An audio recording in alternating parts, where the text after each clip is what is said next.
Hi, welcome to this short video presentation on why my chart doesn't match Keith's in the market view. On that occasion, we will have a situation for the reasons I'm going to highlight now where the data or the signals in my chart don't match yours. It's very rare that this happens, but if it does, there are a number of reasons. So I just want to go through these with you in this short video presentation. The first thing is bad ticks corrected by ETX, and of course when the market's fast moving, or it could be incredibly slow, and just being off by a nanosecond can actually produce a different price bar.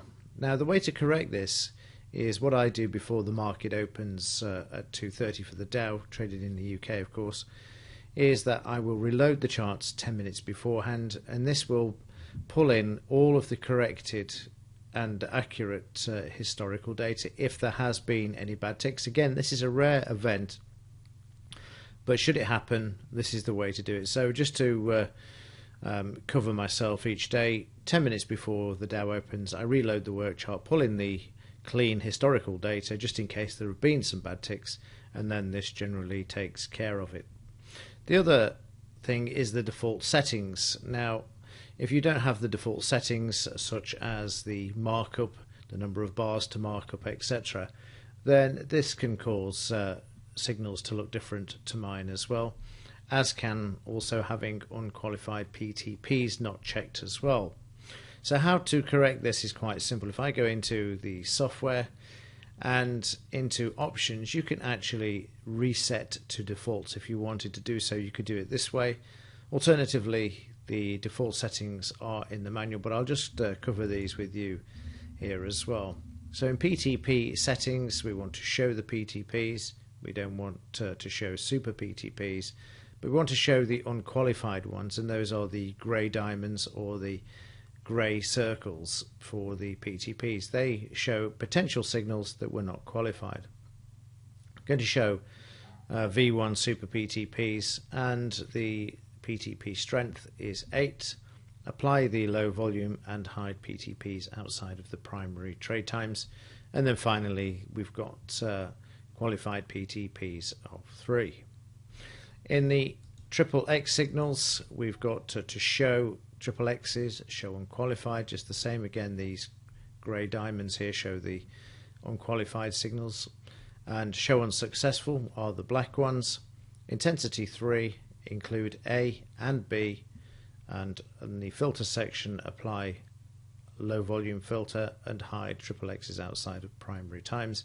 And again, just like the PTPs, we are looking for these signals to be qualified within 3 bars.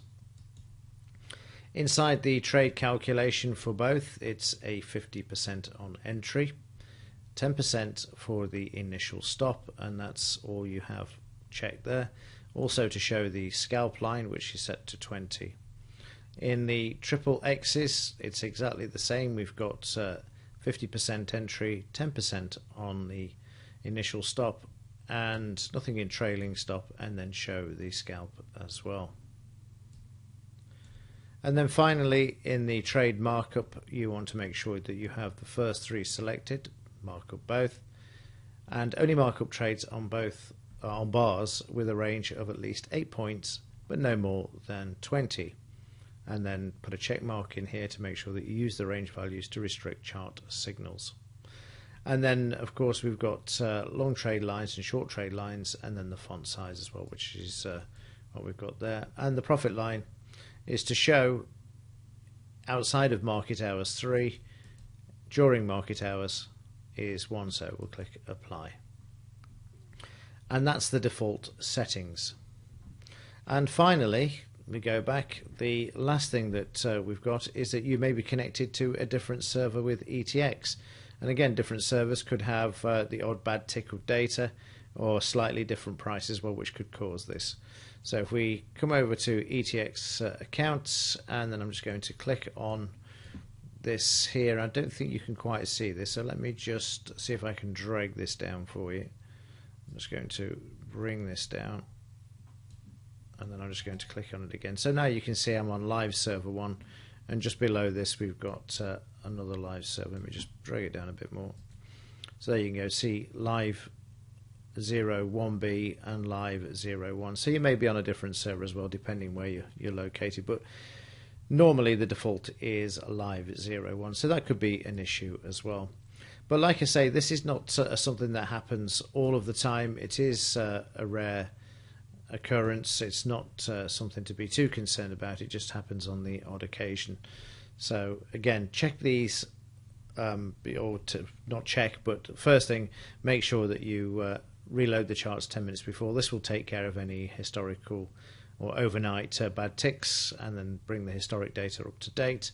Make sure that default settings are the same, and also just check the server as well, just in case you're on a different server. That could be the reason. But the last one is highly unlikely, but it's just something I thought I would mention there whilst we're talking about it.